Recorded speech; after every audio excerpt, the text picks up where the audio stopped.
Hi, this is Jo Avalon, and I thought I'd draw a sample reading to show you how I use the crystals and the cards in my intuitive reading.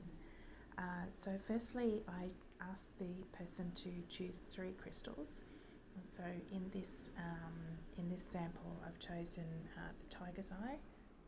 You can see there, blue quartz, and the amazonite. And when someone chooses a tiger's eye, it is about emotional balance. So it is about, let's see, the holding helps to tune in. As a first crystal to draw, it shows that the person is wanting to connect into their inner voice. So they have to focus on balancing emotions, and when our emotions are balanced, we're able to access clearer insight and perception into the situation that we're looking at. It just helps us to connect to inner power and our inner will, or our personal will. So it connects with the solar plexus, which of course is where we feel our gut feelings. You get that emotional or that intuitive pull. Yes, this is the way to go. So that is a good starting point crystal in this reading. So the second one is about blue quartz. It is blue quartz, sorry, and the blue quartz is a communication stone, so it relates to the throat chakra. And it again is indicating insight and inspiration. So when it comes in after the tiger's eye, it shows that once the person has been able to balance their emotions, to sort of have a bit more of an even keel, they can really take the time to sit still, to breathe, and to really connect into what their inner knowing is showing them. That's again that insight and inspiration. It helps us with communication, so speaking the truth. But first we need to know what our truth is, and that's what the blue quartz helps with. And then thirdly, I chose the amazonite, which is about verbal expression. It is a crystal that, so you can see it's that blue-green crystal. So that's the combination of the throat and the heart chakra, love communications, joy, gentleness, and kindness.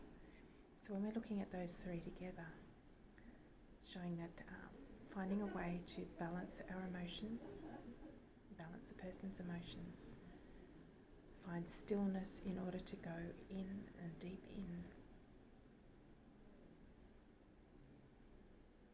to access your own wisdom, being loyal to self, being loyal to your energy, and being honest with what's important to you. And then we're able to speak from the heart, which brings us joy, accessing joy, gentleness, kindness.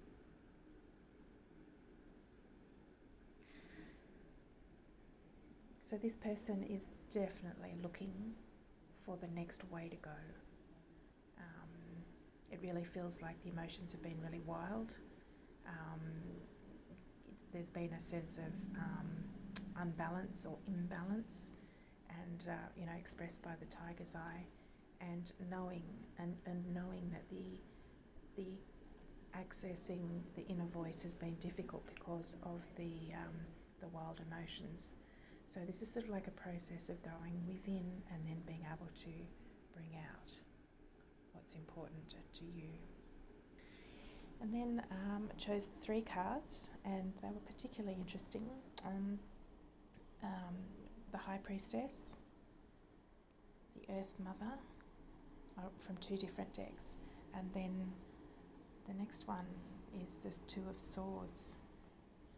So I just thought it was interesting that the High Priestess came out. The High Priestess is about taking time, not actually racing around taking action, but actually taking a step back, going within, meditating. Again, relating to these crystals here, meditating and finding the true voice, finding the true soul's desire, the soul's true desire, and focusing on and developing your inner gifts, your intuitive gifts. That intuitive nature is what steers us true. And the Earth Mother is also known as the Empress, very feminine, feminine in the sense of fertility. Of course, you do have a masculine fertility that is represented by the Emperor, but in this case, perhaps the sitter, which is me, is a woman. So the Earth Mother is entirely appropriate to represent fertility and abundance. And the promise, there's this, it's more than a promise, it's here. It's, there's the cornucopia of this bountiful harvest. The Earth Mother is about to deliver. You've got these beautiful ducks, and where are we? Yes, ducks. And, apples falling to the ground. There's wheat. There's just an over-representation. There is a representation as far as the eye can see about abundance.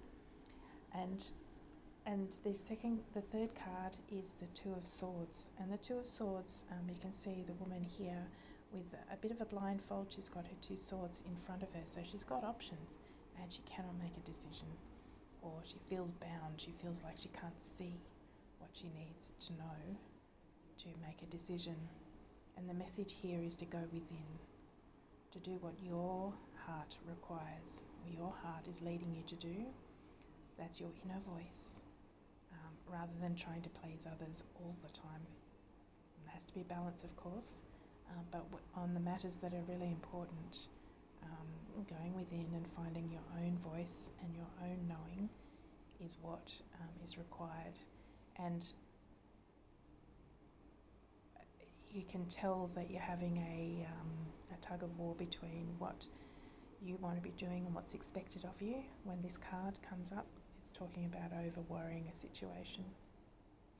And so if we look at these three cards together, it's talking about taking the time to go within to find out what exactly it is that the soul is leading you to do. To know that there is plenty.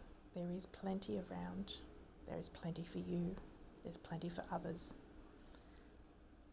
And it is time to make a decision in your best interests.